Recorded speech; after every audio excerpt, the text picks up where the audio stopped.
Welcome back to Bills and Business, where we bring you the stories and insights, expertise from the forefront of the legislative and business landscapes. I'm your host, Laura Carr, co-founder of USLege, and today I'm joined by Texas lobbyist Lucas Meyers. Lucas is a managing principal of GovernmentAffairs LLC, a firm representing over $500 billion in shareholder value. He's a veteran of the Texas House and Senate, having advised both leaders in the House both sides of the aisle on complex policy areas ranging from telecommunications to taxes to oil and gas. With a career that spans both legislative halls, corporate boardrooms, and even the rugby field. Lucas is here to share his journey and insights into lobbying and how businesses can benefit from it. Lucas, we're starting, but it's chill. It's chill. Go. One of the big reasons I wanted to bring you on today was to hear, about your musical talent that I know that you have. And so if you want to share more about that with us, the band you're in and all that. Yeah, a lot of people don't realize that I was really big in the 80s New York rap scene. I know what you're thinking. I was probably very, very young to be there, but I was. And y'all probably know the Beastie Boys, but I know them when they were the Bestie Boys. Oh, I didn't know that. And they were like, we're the best friends. So we're the Bestie Boys. And I just told them, I said, guys, y'all probably need to toughen it up a little bit and, try Beastie Boys. That was you. That was me. And then history is what it is. And then that led me into, the kind of 90s grunge resurgence, writing hooks there. And then I discovered Rihanna. And so that makes sense. Because we're talking about music and your musical tastes. And did you listen to some Tropical House? What do you think? I did. It was good. It was good. It kind of made me want to go to Ibiza. Ibiza. You have to. Yeah, it was good. I know. It was like happy dance music. Yeah, pretty much. Like not heavy. I know. My playlists are a complete mix of everything. Yeah, I was actually at a Pilates class this morning that was all like Jonas Brothers music, old school Jonas Brothers. And that was like my thing. And the instructor said, hey, this was really fun, oldies. She said, yeah, a bunch of the class just had no clue what any of these songs were. And it aged. And I was like, well, that ages me. That ages me really, really high. Because we have our little genres. Yes. I do. Occasionally I'll do Spotify playlists based on the session. And so, what is this session's song? Well, we're starting. So last session I had music to watch legislators by, and then this session I had music to endure session by, and okay. So I think it's kind of a mix. It's always a random grab bag, but yeah. So we have. Honestly, I can't even tell you some artists on there, but it's song great. Names. I want to hear it. Please send it if you're happy. Make it public. We have who is it? Tracy, the one where she's like, I'm sitting on the couch over here and I don't want to talk to anybody. Is that a song? Yeah, that's a song. Okay. Well, I mean, that's not that's the lyric. All right. We have Lord, If I Could Be Royals or something. Yes, yes. Rihanna, We Found Love. And then I'm trying to think what else. Sunflower. That's a good one. That's a good one. So, yeah. Some pop hits. I love it. Something like that. Well, Lucas. Entertains me. It entertains me. I'm very excited to hear that. So. Well, for those who don't know you, share a little about yourself. Tell everybody. Yeah. So my name is Lucas, and I'm a lobbyist. And I admit that to myself. So I originally, I'm from Austin originally. I can claim that I was born here. Just Rare. Up the roads. Yeah. And actually lived in Buda. So I'm an original Budite. And family moves up to Austin, grew up mainly in Dallas, went to the University of Texas undergrad. During that time, I interned at the Texas State Capitol for a representative and worked with her. Didn't like it. Thought it was a terrible job. Full disclosure. Really? Yeah. Why was that? Why did you not like it? I just didn't like it. It was just like, I don't get what this is about. You're only coming in for 4 hours a day for like 3 times a week, right? And I had a lot of other stuff going on. And I just never was really kind of fully into it. And, but I mean, it was fine. It just wasn't what I thought it would be. And then after I graduated UT undergrad, I went to play rugby for a year in London. And the homelands. yes, My homelands, yeah, yes. that's right. That's where you're from. Yeah. I can tell by the accent. Mm-hmm. And so played rugby there for a year, came back to take the LSAT, and ended up getting mono. Couldn't go play for the Spanish team that was going to pay me to play for him. So ended up back at the Capitol, and I really liked it. I thought it was great. It was really fun, and I loved working there. And did that for a few years. Took a year off. Went to travel. And then went to law school at the UT Law School, and then worked for Skadden Arps after that. Came back to the Capitol, and here I am today. That is a very fun tale. And I'm curious, what kind of jobs were you doing as an intern that you hated? And then when you came back as a full-time staffer, you ended up liking it. Was it the jobs you were doing, or what did they have you doing? I think it was more that I was unpaid for a really long time. Okay. Yeah, that's brutal. And then, you were doing all the stuff of, the running around and doing things, and the grunt work. But what you don't realize at the time is that's where you're actually learning how everything works. Yeah. You're learning through osmosis at the Capitol as a junior staff. You just listen, you pay attention, and it's kind of sinking in. Because there is no handbook for it, right? Like no one's like, this is exactly how you become a staffer or work as an effective staffer. So, and then when I came back, my representative was placed on a lot of key committees. And so thus we were really busy, and I was really stuck in on doing a lot of different work, all at the really kind of substantive work.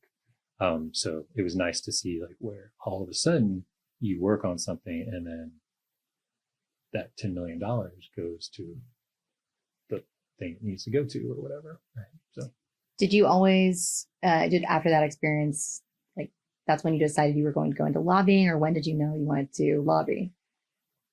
My joke always is you fail a few tests and then you become a lobbyist, right? And so, yeah, I don't know. I think I was, I saw lobbyists. It seemed interesting. But I went to law school, and when I was in law school, I really liked law. And so I was going to be a lawyer, and, I was a lawyer, but it didn't stick, because of the hours and the time and, the kind of lifestyle that it required. And so my wife at the time and I both were like, we're going to move back to Texas. We're going to have, family here, and got back into politics, because politics, is generally very family friendly. And you can have, you have the time to devote to family. Well, it's good you think that. I think I've heard kind of mixed reviews for sure. Because there's such a time commitment, right? When you're especially in session. But when you're not a staffer, you can make your own. You have more unstructured time.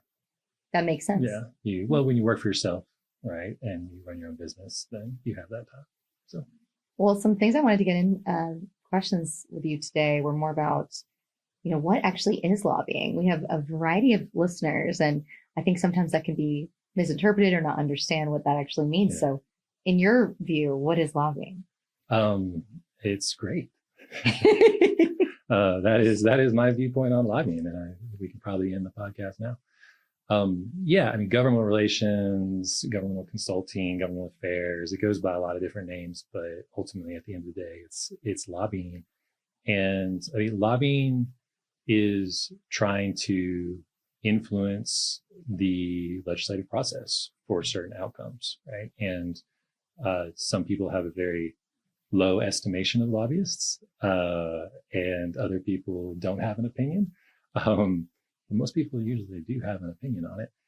And my kind of pushback always on that is everybody lobbies. Everything that you believe in has a lobbyist. And the simple fact of the matter is we provide the informational resources for the elected stakeholders on the work that they're doing. And that is important, because otherwise there would be a vacuum, and no good policy can be done in a vacuum. And there are so many bills and so many issues that the lobbyists role is to kind of be an expert on certain issues and be a credible source for information. Yeah, you can't be an expert on everything as a legislator. Something I found so fascinating being in the Texas Capitol specifically was there was an opposition to everything. And there's a lobby for everything. So even when you think, oh, well, this is the Keep Puppies Alive lobby. Right. There's people against that.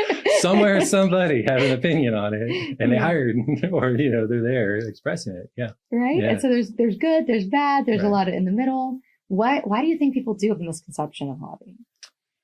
Oh, I mean, it's like anything, right? There are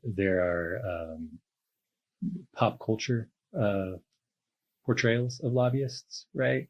And I think also like politics has changed, right? It changes politics. It's how we as a society try to harness that change and understand how it all works. And the political process, you get to vote.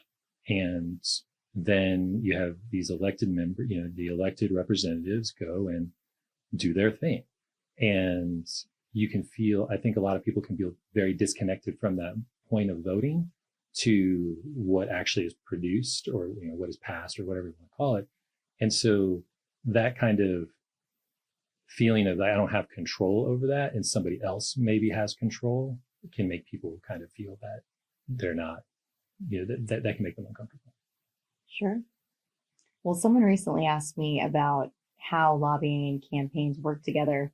And it made me think of actually how we originally met, which was at a polling location yes. Around North Austin area.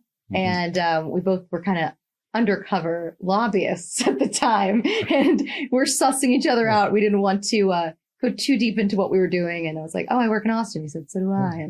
And we ended up figuring out pretty quick. So what role do lobbyists play, for those who don't know, in the campaign process?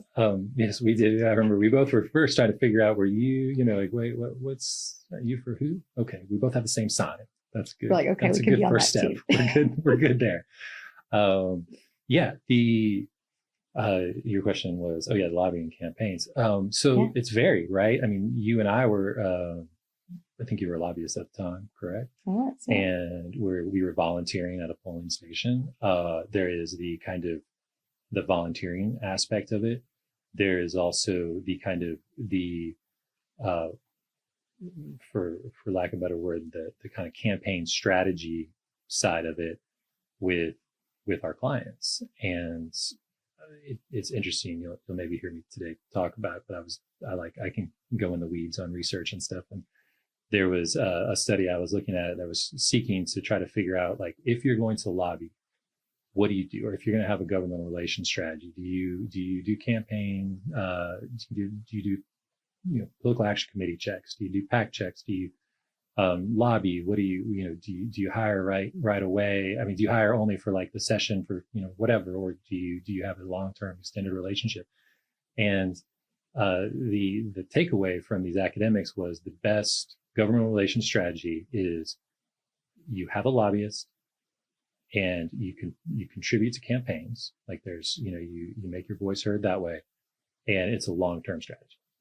And if you keep those two things synced up for a long term, then your aims, as for whatever your government relations aims are, I mean, by a business, a nonprofit, whatever, you are more likely to get success, to get your agenda, enacted. Is that for building lasting relationships? Is it the relationship side? What do you think the reason of that is? Yes, relationships for sure. I mean, a lot of it is just understanding the relationships. I would also say that it's hard to run the same race if you keep switching jockeys during the middle of it. And so by having the same folks, by consistently implementing the same strategy, hopefully it's a good one. That goes back into who you hire, but the campaign contributions, everybody kind of thinks sometimes, it's the be all end all, it's all about the money. And it really isn't.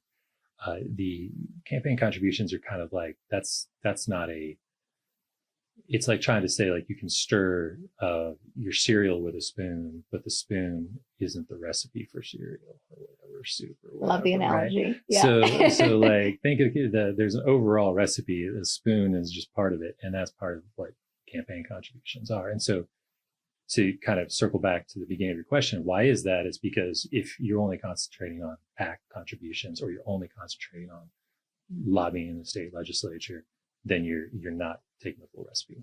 Okay. For sure. And you are a contract lobbyist. Yes, ma'am. Correct. So you get to pick your clients. Yes, ma'am. And what type Sometimes of... they pick me. They pick you. I was going to say, how does that sourcing usually come? Do they just call you out of the blue, or is it referrals?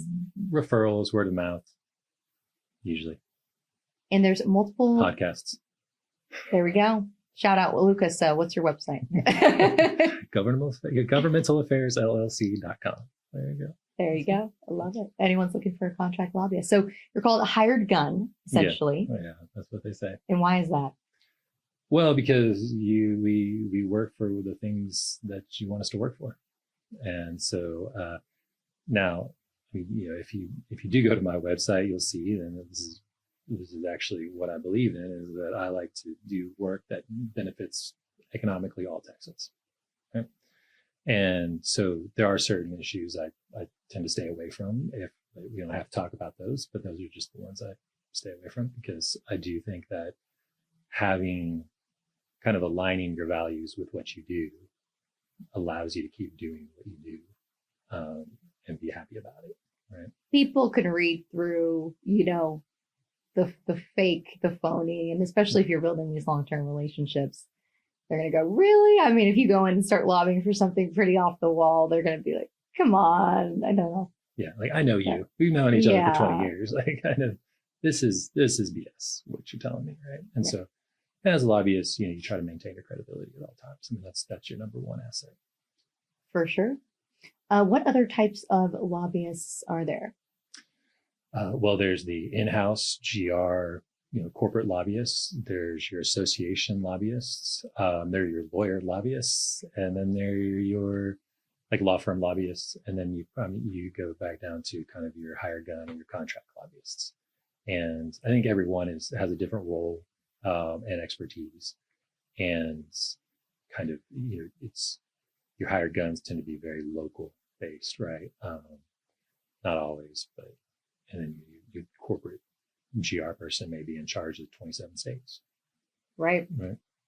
What made you want to be a hired gun? I think I've always just kind of wanted to do my own thing. Like there's a persistent demand for autonomy in my brain. Nice. And so I tend to I tend to work better by myself, and just kind of I enjoy building something and doing it. You kind of give a little overview on the types of clients you have, but typically do you have specific subjects that you're more of a subject matter expert in? I think mainly, so a lot of my experience in the legislature was on kind of the business issues that you hear about, right? So when I worked for Lieutenant Governor, I served as the analyst for business and commerce, where a lot of the major kind of business bills go through. Sure. Electricity, telecom, insurance, things like that. And in the House, I worked on the budget. I worked on Ways and Means, things like that too. So it was always kind of the top line stuff. I've traditionally worked for folks in leadership, and so so the expertise kind of lies along those lines. Very cool. No, it definitely matters to a lot of our listeners, those type of subjects. So yeah. What's like your day-to-day like now in session? Is there a typical day for you? No, I think that's the kind of fun part about it, right? Yeah. Like the joke always is you'll create a to-do list and there'll be 15 things on that to-do list. And then at 8 a.m., 7 new things get added to that to-do list and you still haven't approached those 15 other things, right? So the really fun part about session to me is that it is so fluid and that things are happening and pop up. And it's kind of we joke it's the 4-dimensional chess, right? Where, and the other really fun thing is you'll never have perfect information. You just don't. And so you have to make educated inferences and guesses on what to do. And then as more new information comes, you have to adjust. And so it's kind of. So when someone's hiring a lobbyist, what are the types of issues that, say, a business, like a typical issue a business would want help with? So top line, we'll say like just not, I think where people see value in lobbying, maybe I'll dodge your question a little bit and I'll answer it a little slightly differently, but where you'll see it is it's reducing taxation, right? Or keeping things the same. A lot of times it's just having certainty, right? And so like one of the things that in my experience is always terrifies a business is the blank Excel cell, right? Like what cost do we put into here? And so because politics is so much change, right, that things can be happening over here that can have profound impacts on a business. And you can't quantify that. Like it's really hard. And so obviously as a bill gets filed, you can start to quantify some of that. But so for a lot of, at least for businesses, it's a lot of just certainty. It's keeping things sometimes the same or not having too big of swings, right? And so then your macro issues are, like I said, taxes, subsidies, either, or incentives, whatever you want to call them, and procurement, things like that, can all make a really big kind of difference to a company. And then also just kind of making sure from a defensive play, nobody else is trying to put in barriers to, competition or entry to an industry or a segment that somebody's wanting to get into. Totally. Those are all things most businesses care about. And then I think too, the economic benefits.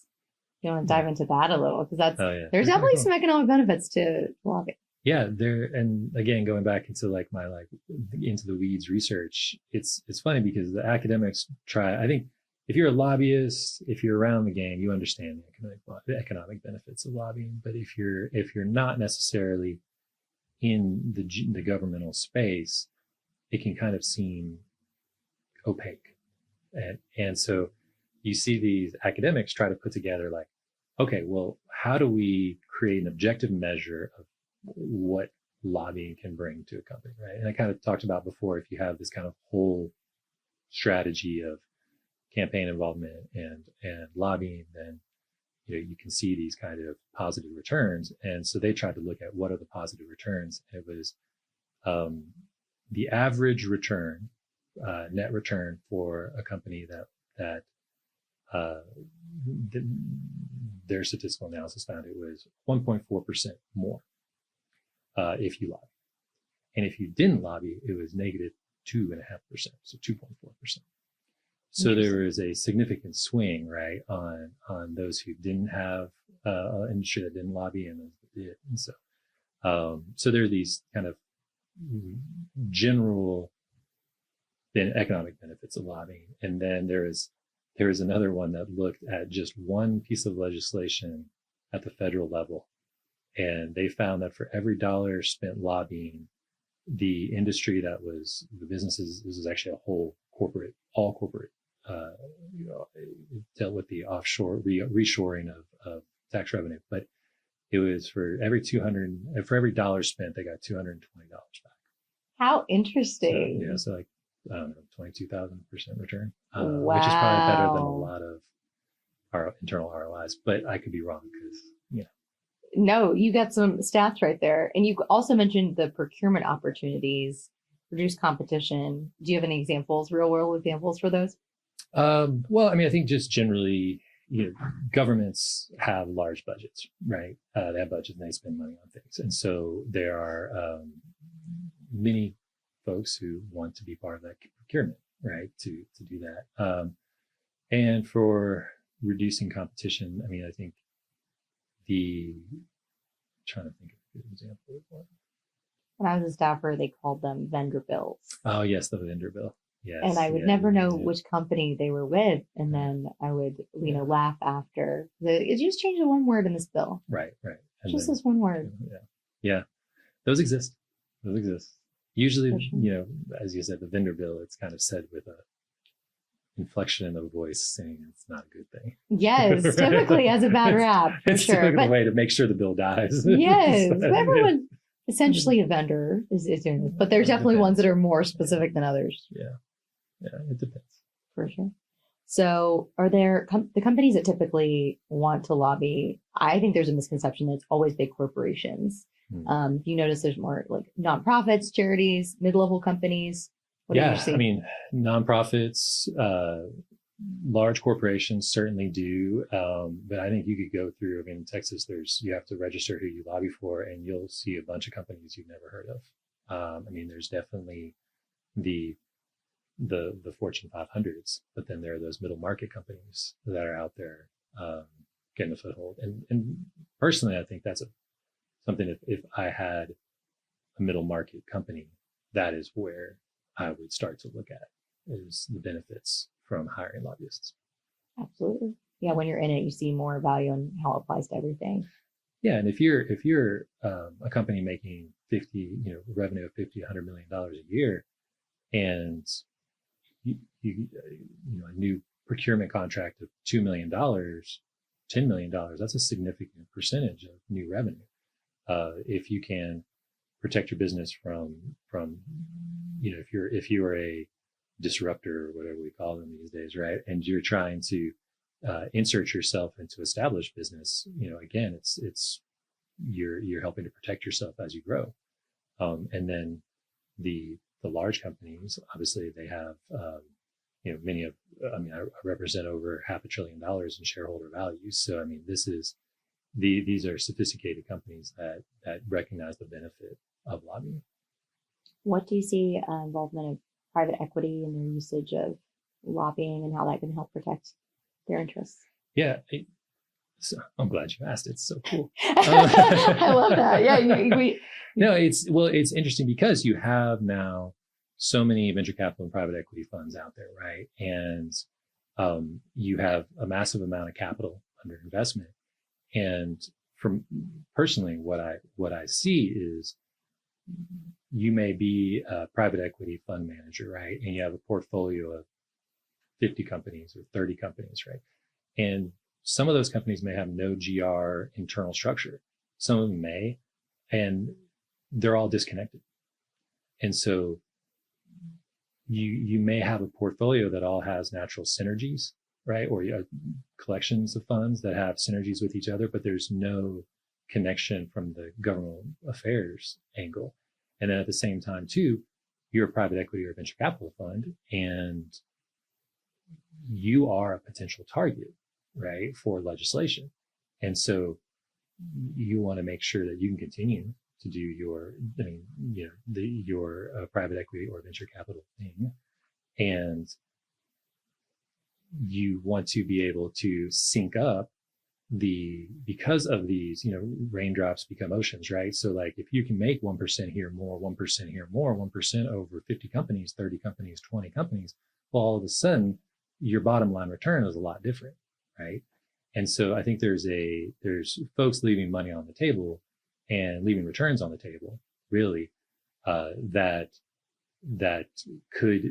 by not lobbying. There just seems to be a lot of misunderstanding, especially like I was talking to somebody who works for startups, who had done a couple of startups, and they listened to me.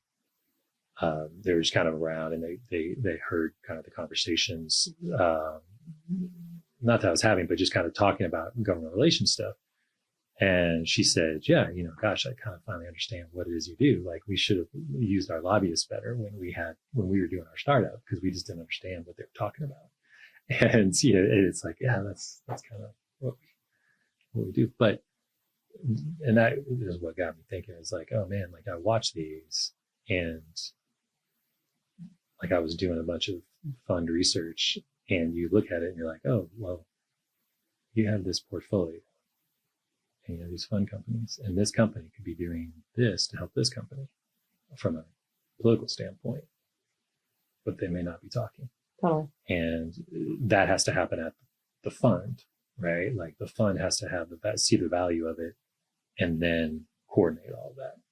And so that's where, you can either hire somebody to come in and explain how you can set up all those new systems, or you just hire somebody to do it. And I go with the latter. That's really cool. You mentioned the first mover advantage in this kind of concept for kind of leading to the bigger returns. Can you explain that more?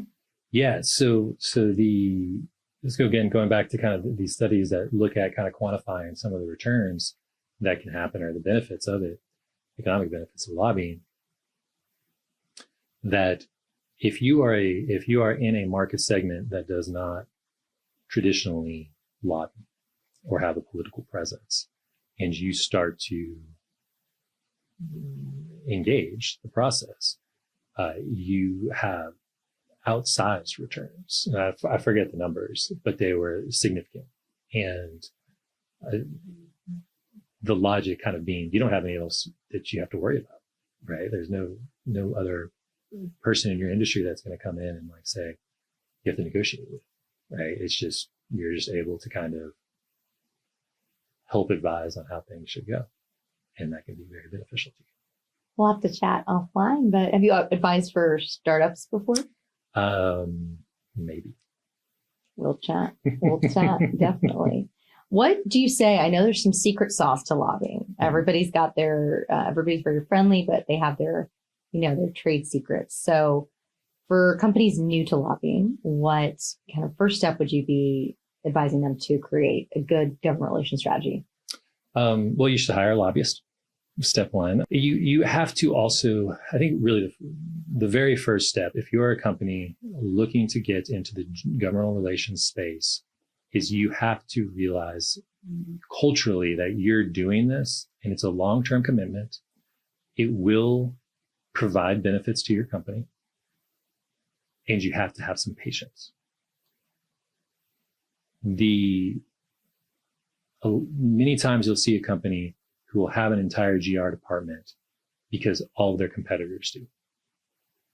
They don't know how to utilize it. And building that internal culture where your GR is not just siloed off to the side and it works with sales, right? It has a direct line into the C-suite. Like the C-suite understands what the GR folks are doing. Like I remember talking to the general counsel of a very large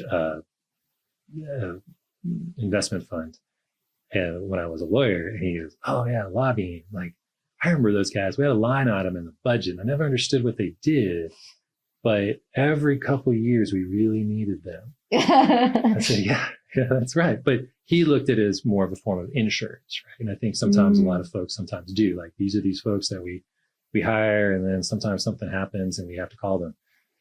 If you integrate those folks in to your business, no matter what level of business you're at, that is kind of the cultural acceptance of it and having it integrated and communicating between your different departments. That's step one.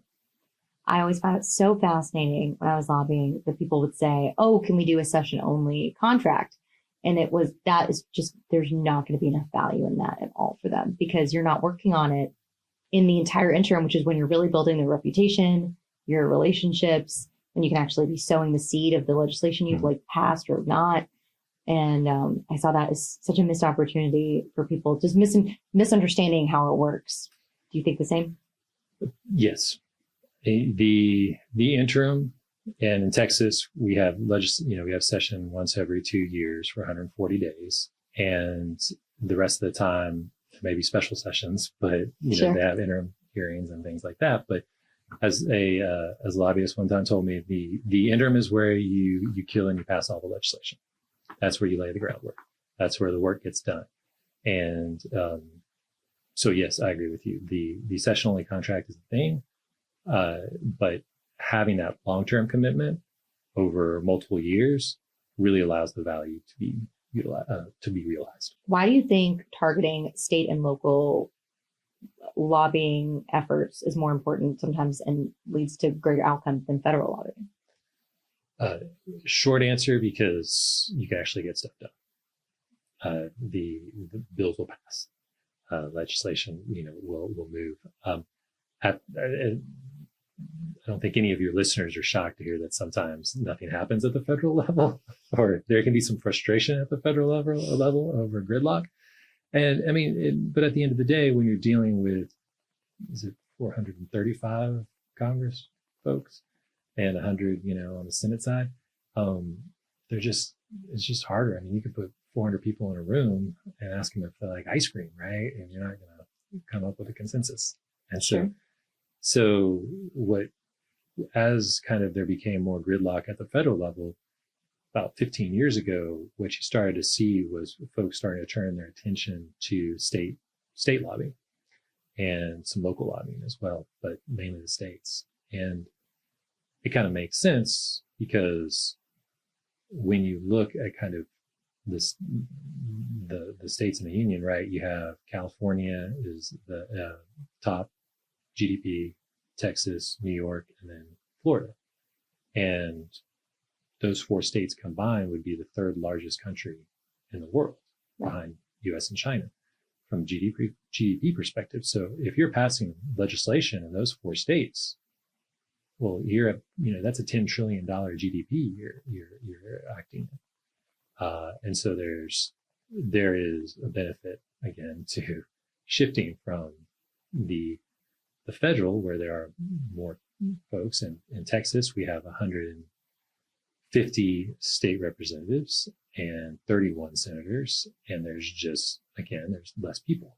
And they're also just going to have more natural affinities with each other, right? I mean, yes, Brownsville, Texas, at the southern tip is very different than Amarillo, but there are still kind of natural affinities that connect them, right? And so it's easier to pass legislation that way. And then if you go down one more level to the counties, you're seeing like Harris County has a $500 billion GDP, and it's the size of just behind Singapore, right? In GDP. And so you have 5 commissioners there, right? So 3 is an easier number to get to than 218 at the federal level, right? And again, they have more natural affinity because they're all within Harris County. And so there are places you can go that you can build your business, you can affect change and have meaningful, what's the word I'm looking for? You can see meaningful change. Absolutely. And we've talked a lot about the state lobbying at that level today, but I know it's very different, and you do some local lobbying. How different is that? And obviously you mentioned the size of the legislature. Yeah. I mean, you're dealing in Texas, you usually have, you have 5 county commissioners, right? And so, or county officials. And so, it is different because it's just less people, and it is very clear where those people tend to be on issues. And they're also, I mean, they say all politics is local, right? So the closer you get to the local, they're just closer to the neighborhood associations, closer to the local Elks Lodge chapter or whatever that is. And so again, they are very hypersensitive to what the neighbor down the street thinks, right? And they're meeting year round, right? The local. Yes. Good point. I forget that. I was going to say, how do you keep up with all that? You have to be in person in the city hall, right? Yeah. Theoretically. It's a lot of work. Yeah. On a side note, we want to find a way to solve that. There's nobody doing that. Doing what? Legislative tracking at the local level. Oh, interesting. And it's a lot more people than that I talk to do local lobbying, which is interesting. Okay, well, you want to do the questions again? And I'll frame it. Or what are you using to track? Well, no, I just mean I just kind of, because the way I do the local stuff is more just like one issue and then I drop in. Okay. Right. So I'm not tracking like every individual piece of agenda item or whatever you want to call it that goes through. Larger companies will have it. So, of course. Yeah. So hypothetically, companies looking for a lobbyist, what do you recommend they look for? Well, you should base it on height. If your listeners are not seeing me scrunched into this chair, I'm 6'8", so that I just kind of feel like at least 6'6" or over. Right? I was gonna say, what's the ideal height? Yeah. I mean, it's just perspective at that point. But I mean, hiring a lobbyist is always the most difficult thing, right? Because it's a lot of trust, and there's not a handbook, there's not a lobbying for dummies, there's not a business course on how to hire a lobbyist, right? Like, I'm not familiar with an MBA course on that, and so it's usually a totally new experience for folks. And the kind of simple answer is interview folks and see where you kind of make a connection with somebody. Your lobbyist should also be a champion for you as the person who's as hiring them. Like, my joke always is, I'm here for you to take all the credit for anything I do and to blame me for everything that I need to be blamed for, right? And I'm happy to do that. And I also always tell everybody that I work with, I want to see them as CEO one day, right? I mean, like, that's my goal too. But you kind of work through your kind of your professional network, right, to see who you connect with.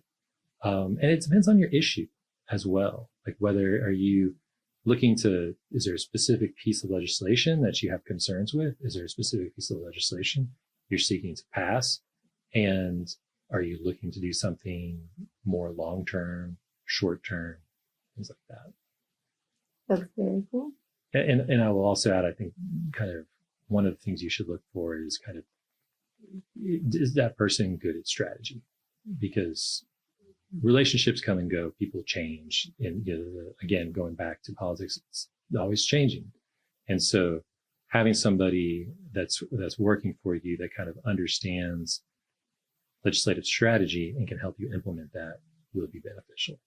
And my half joke is kind of like, the other role is like, we're like the jungle guide, right? So it's like, we know where the tribes are at, the lions are hiding, and all that kind of stuff, and we can tell you what to do.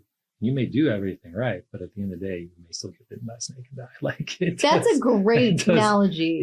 All those, yeah. It doesn't necessarily always happen the way you want it to, but you have to be flexible, and you have to kind of constantly be on your toes. Absolutely. Yeah. Shifting gears a little bit, you were a rugby player. I was. And has that, shaped or influenced any of your lobbying at all over the years?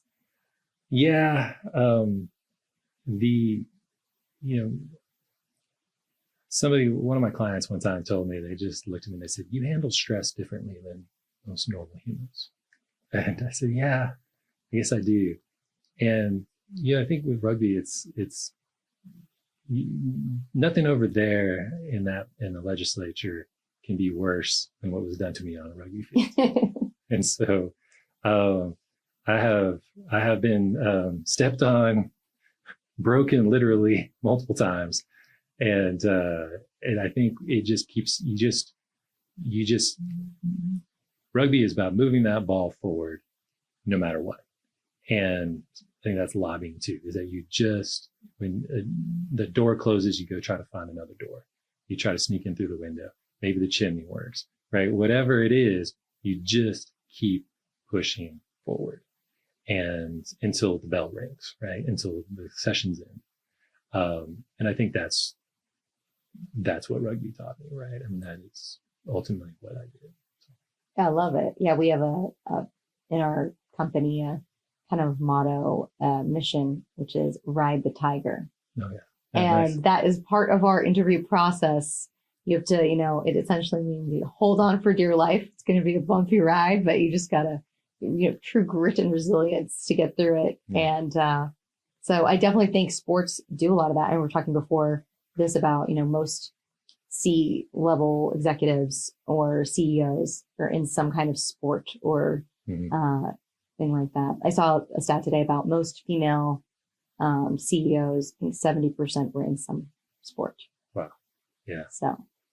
Yeah. I gotta get my pickleball. I mean, yeah. You can do the Jolly or whatever, the one where you like throw that ball really fast or whatever. Yeah. So it'll be fun.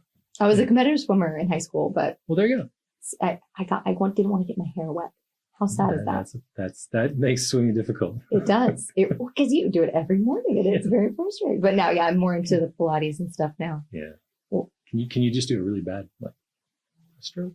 I can swim fast. Underwater. Keeping your head up over the water? Underwater was my favorite one. Oh, okay. I can hold my breath for a long time. But your hair's wet. I know. Oh, yeah. Yeah, that is. So that's why you didn't go Olympic? Mm-hmm. Yeah.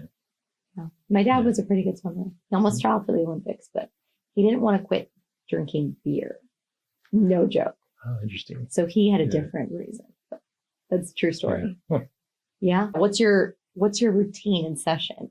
Do you have a workout routine, or is it all steps? I try to do 20 minutes at least every other day. Nice. And then that, it's hard to just tell yourself you can't do 20 minutes. 20 minutes of what? Working out in some way, shape, or form. So, that's great. Something kind of, get the heart rate up and kind of takes the edge off session a little bit. Consistency is key. I hear it is better to do like 20, 30 minutes of something consistently versus, once a week go kill yourself on some workout class. Yeah. So it's really, my brain's really good at telling me I don't need to do something right now sometimes. And so having it's 20 minutes. Like if you just start, you're done. Like that's 20 minutes, right? People are on their phones more than 20 minutes. Exactly. You can doom scroll for 20 minutes. So that's, that's what I do. I'm trying. I love it. But I am proud. Oh, but it's okay. No, Lucas, you're a absolute wealth of knowledge in this space. And I'm sure a big help to a lot of companies. And we'll definitely chat more offline about some strategy there because I'm intrigued to hear it. But yeah, I really appreciate your time and for coming on the show. And we'd love to have you back after session. I know it's a crazy time. So in the meantime, as you farewell, anyway, people can find you. I know you mentioned, is it Governmental Affairs LLC? Yes. Yeah. Thank you. Yeah. Thank you very much. It was very fun being here and I really appreciate it. Happy to come back. Thank you. Yeah, if you can find me at GovernmentAffairsLLC.com. You can Google Lucas Meyers Lobbyist Texas. That usually works. And my email is lucas@GovernmentAffairsLLC.com. Awesome. Thank you so much and have a good and productive session. Oh, thank you very much. Yes. Take care. Best of luck.